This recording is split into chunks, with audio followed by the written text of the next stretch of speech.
Bom dia, graça, paz e misericórdia. No projeto Leia a Bíblia Comigo, nós nos encontramos, Estamos em Ezequiel, no capítulo 23. Lembrando que Ezequiel, ele era um profeta que estava profetizando mais ou menos uma média de 4 anos antes dos acontecimentos da invasão de Nabucodonosor. E ele traz uma linguagem bem figurativa, Uma linguagem alegórica, tá? E a intenção do profeta era levar o povo ao arrependimento para desviar o furor de Deus, O que não aconteceu, mas essa era a intenção. E esse capítulo 23, ele é um dos capítulos mais violentos, da Bíblia Sagrada, no sentido da palavra figurativa, Porque Deus faz uma violenta acusação às alianças feitas pelo povo, Com os assírios, com o Egito, com a Babilônia.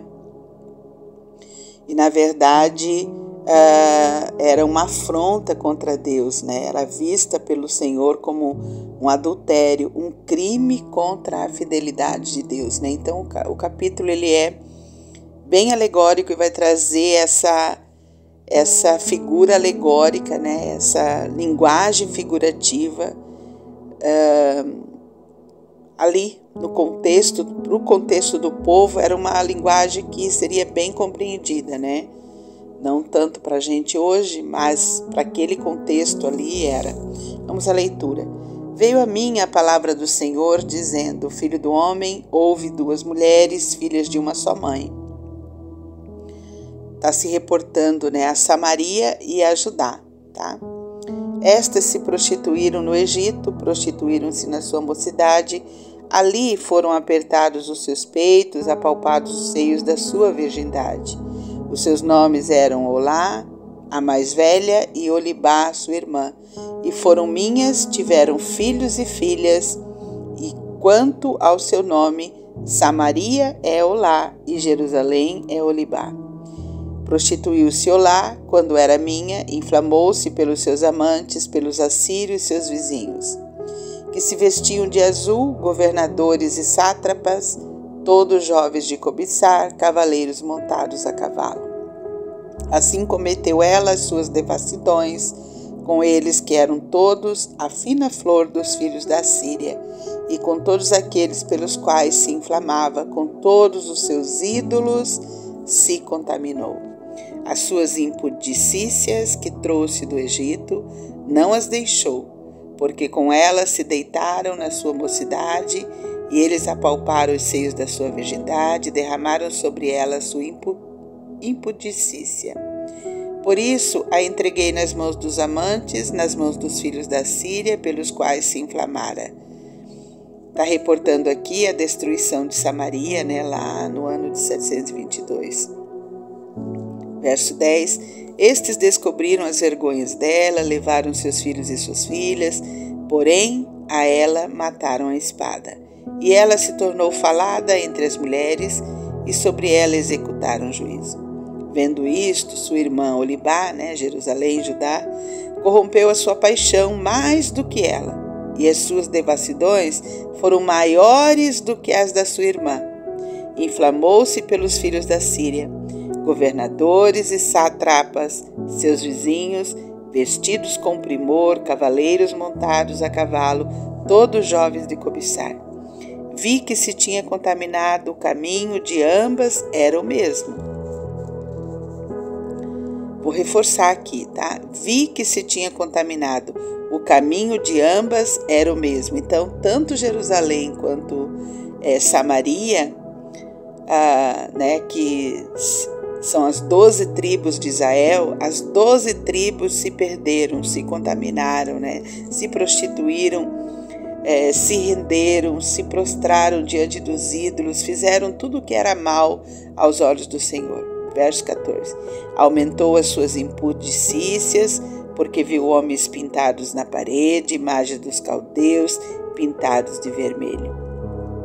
de lombos cingidos e turbantes pendentes da cabeça, todos com aparência de oficiais, semelhante aos filhos da Babilônia, na Caldeia, em terra do seu nascimento. Vendo-os, inflamou-se por eles e lhes mandou mensageiros à Caldeia. Então vieram ter com ela os filhos da Babilônia para o leito dos amores e a contaminaram com as suas impudicícias. Ela, após contaminar-se com eles, enjoada, os deixou. Assim, tendo ela posto a descoberto as suas devassidões e sua nudez, a minha alma se alienou dela, como já se dera com respeito à sua irmã. Temos aqui, a fala de Deus dizendo que diante de toda a prostituição, diante de toda a idolatria da nação de Judá, ele se separou, da nação de Judá, assim como aconteceu lá com Samaria. Ela, todavia, multiplicou as suas impudicícias, lembrando dos dias da sua mocidade, em que se prostituíra na terra do Egito. Inflamou-se pelos seus amantes, cujos membros era como de jumento e cujo fluxo é como o fluxo de cavalos, Esse verso, ele traz uma linguagem brutal, O verso 20, Inflamou-se pelos seus amantes, cujos membros eram como de jumento e cujo fluxo é como o fluxo de cavalos, É uma linguagem brutal, na verdade, a mais brutal de toda a Bíblia, Para mostrar o quanto Deus estava entristecido com as atitudes, com o comportamento daquele povo, se deixando levar pela idolatria. Assim trouxeste à memória a luxúria da tua mocidade, quando os do Egito apalpavam os teus seios, os peitos da tua mocidade. Por isso, ó Olibá, assim diz o Senhor Deus, eis que eu suscitarei contra ti os teus amantes, os quais enojada tu os deixaras, e os trarei contra ti de todos os lados. Os filhos da Babilônia e todos os caldeus de Pecode, de Soa, de Coá, e todos os filhos da Síria com eles, jovens de cobiçar, governadores e satrapas, príncipes e homens de renome, todos montados a cavalo. Virão contra ti do norte, com carros e carretas e com multidão de povos, por-se-ão contra ti em redor, com paveses e escudos e capacetes, e porei diante deles o juízo, e julgar-te-ão segundo os teus direitos. Porei contra ti o meu zelo, e eles te tratarão com furor. Cortar-se-ão o nariz e as orelhas, e o restar cairá a espada. Levarão teus filhos e tuas filhas, e quem ainda te restar será consumido pelo fogo. Despojar-te-ão dos teus vestidos e tomarão as tuas joias de adorno. Assim farei cessar em ti a tua luxúria e a tua prostituição, provenientes da terra do Egito. Não levantarás os olhos para eles e já não te lembrarás do Egito. Porque assim diz o Senhor Deus, eis que eu te entregarei nas mãos daqueles a quem aborreces, nas mãos daqueles que enojada tu deixaste. Eles te tratarão com ódio e levarão todo o fruto do teu trabalho e te deixarão nua e despida. Descobrir-se-á a vergonha da tua prostituição, a tua luxúria e as tuas devassidões. Estas coisas se te farão, porque te prostituíste com gentios e te contaminaste com seus ídolos. Andaste no caminho da tua irmã, por isso entregarei o seu copo na tua mão. Assim diz o Senhor Deus, beberás o copo de tua irmã, fundo e largo, servirás de riso e de escárnio, pois nele cabe muito, Todo o capítulo, na verdade, todo o capítulo é uma linguagem figurada do adultério, misturando a linguagem política e também uma descrição bem aproximada de como foi a invasão, na verdade. Cita aqui a aliança que Zedequias havia feito com Nabucodonosor, e logo depois que ele tinha aliançado com Nabucodonosor, lá no princípio na segunda leva dos cativos, né? Ele também traiu a Nabucodonosor, e aí a sua punição foi terrível, né? Ele teve seus olhos vazados, seus filhos mortos, né?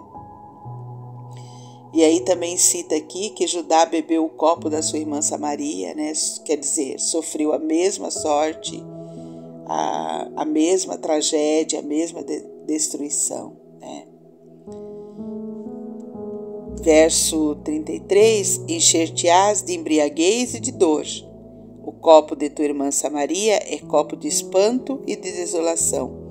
Tu o beberás e esgotá-lo-ás, e lhe roerás os cacos e te rasgarás os peitos, pois eu, o Senhor, falei.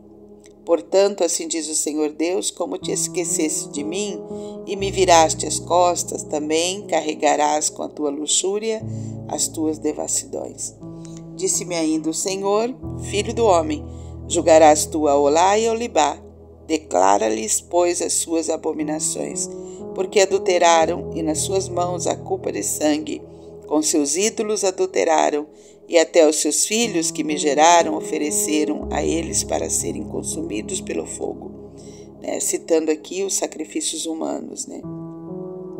Ainda isto me fizeram no mesmo dia, contaminaram o meu santuário e profanaram os meus sábados. Pois havendo sacrificado seus filhos aos ídolos, vieram no mesmo dia ao meu santuário para o profanarem, e assim o fizeram no meio da minha casa. E mais ainda, mandaram vir uns homens de longe. Fora-lhes enviado um mensageiro, eis que vieram por amor deles, te banhaste, coloriste os olhos e te ornaste de enfeites, e te assentaste num suntuoso leito, diante do qual se achava a mesa preparada, sobre os que puseste o meu incenso e o meu óleo. Com ela se ouviu a voz de muita gente que folgava. Com homens de classe baixa foram trazidos do deserto os bêbados, que puseram bracelete nas mãos delas e na cabeça coroa formosa. Então disse eu da envelhecida em adultérios, continuará ela em sua prostituição? E passaram a estar com ela como quem frequenta uma prostituta. Assim passaram a frequentar a Olá e Olibá, mulheres depravadas, né? Samaria e Jerusalém, aqui as cidades.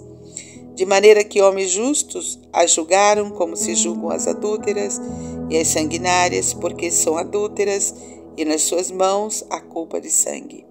Pois assim diz o Senhor Deus, farei subir contra elas grande multidão, e as entregarei ao tumulto e ao sangue. A multidão as apedrejará e as golpeará com as suas espadas. A seus filhos e suas filhas matarão, as suas casas queimarão. Assim farei cessar a luxúria da terra, para que se escarmentem todas as mulheres e não façam segundo a luxúria delas. O castigo da vossa luxúria recairá sobre eles, e levareis os pecados dos vossos ídolos, e sabereis que eu sou o Senhor. Então está diante de nós a palavra do Senhor, e a lição aqui, gente, é que a gente precisa compreender que uma vida humana sem fé, sem fidelidade a Deus e a sua palavra, aos olhos do Senhor é mais horrenda do que qualquer brutalidade da sociedade humana. Por quê? Gente, o ser humano ele foi criado para viver para Deus e com Deus. Nós somos criados para viver para Deus e com Deus, né? Então a gente precisa compreender isso. Olha que o resultado de uma vida de infidelidade, com certeza, é a infelicidade. A rejeição da graça traz por consequência, com certeza, a desgraça e o sofrimento. Então, quando o ser humano ele rejeita Deus ele rejeita a graça, ele rejeita viver uma vida de fidelidade, com certeza ele vai trazer infelicidade para a vida dele, vai trazer desgraça e vai trazer sofrimento. Vamos orar. Querido Deus, amado Pai, nós te louvamos, Senhor, nessa manhã. Obrigada, Pai, pelo dia que se inicia. Obrigada, Pai, por mais essa oportunidade que o Senhor nos deu de ler a Tua palavra, de compreendê-la. Obrigada, Pai querido, porque ela é um alerta para nós, um alerta a vivermos uma vida que Te agrade, um alerta para que possamos viver, ó Deus, uma vida de fidelidade, Pai.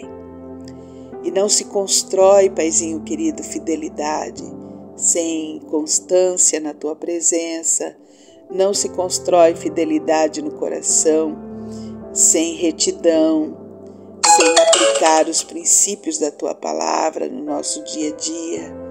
Então, Paizinho querido, nós queremos Te pedir, meu Senhor, que o Senhor nos ajude no dia de hoje, que nesse dia nós possamos aplicar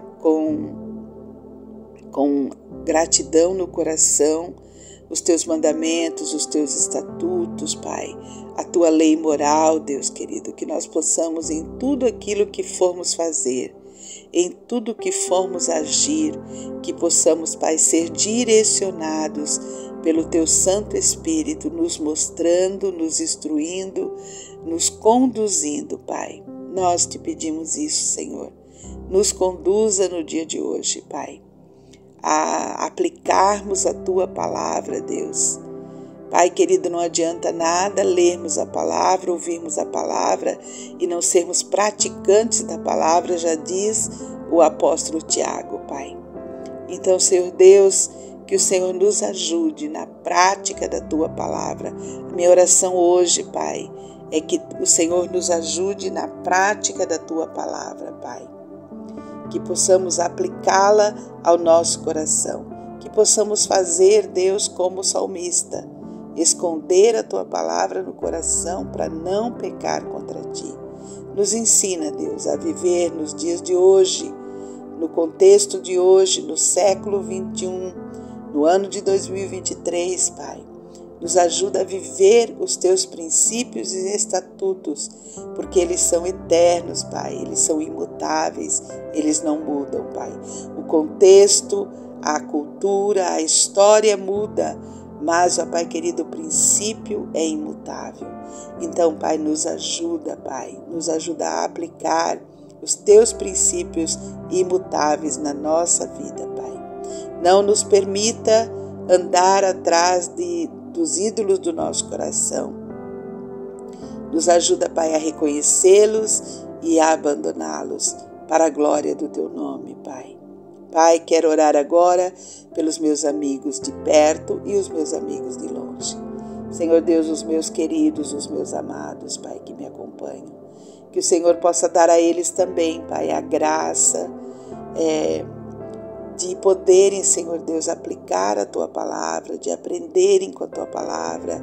Senhor Deus, instrui e conduz a vida dos Teus filhos e de Tuas filhas, Pai, para alegrar o Teu coração. Ó Deus de poder, toma aqueles que estão com problemas, Pai, com dificuldades, sejam elas, Senhor Deus, na vida financeira, seja elas, ó Pai querido, nos conflitos familiares. Pai, em nome de onde houver uma vulnerabilidade, que o Senhor possa trazer solução, possa trazer, ó Deus querido, o Teu cuidado, a Tua provisão para com os nossos amigos e amigas, irmãos e irmãs. Pai, abençoa cada um de nós. Tem misericórdia, Pai, da minha sobrinha Carla Fabiana na luta contra o câncer. Pai querido, que ela possa encontrar em Ti sustento, conforto, Pai, e também provisão para esse tempo de tratamento, Pai. Assim também, Pastor Marcos, Deus de poder e de graça, abençoa Teu filho, Deus. Abençoa Teu filho, Pai, dá alívio para suas dores, traz para ele também, Senhor Deus, conforto e provisão para esse tempo de tratamento da luta contra o câncer, Pai. Toma, Deus querido, minha sobrinha Melissa, na gravidez da Sara, uma gravidez com cuidados. Pai querido, estabiliza toda aquela hipertensão, Pai. Estabiliza e dá a ela uma gravidez segura para a glória do Teu nome, Pai. Ó Deus de poder, cura toda aquela paralisia da face. Deus, na autoridade do nome de Jesus, faz a Tua obra ali, Senhor. Abençoa, Deus. Abençoa meu filho que está no mar, guarda ele e protege, Pai. Meu irmão, Deus, meu pai, minha irmã, Senhor, que o Senhor possa estar, ó Deus, com cada um, guardando, livrando e protegendo, Pai. Nós entregamos esse dia para o Senhor. Nos ajuda a alegrar o Teu coração em tudo que formos fazer. Te pedimos a orientação, te pedimos a instrução, te pedimos que o Teu Santo Espírito venha nos guiar em nome de Jesus. Amém, Senhor. Amém. Queridos, queridas, amados e amados, lembra de ser Jesus na vida de alguém, lembra de ser bênção, lembra de aplicar estatutos e princípios do Senhor que são imutáveis na tua vida. Tenha um dia abençoado e até amanhã, se Deus nos permitir.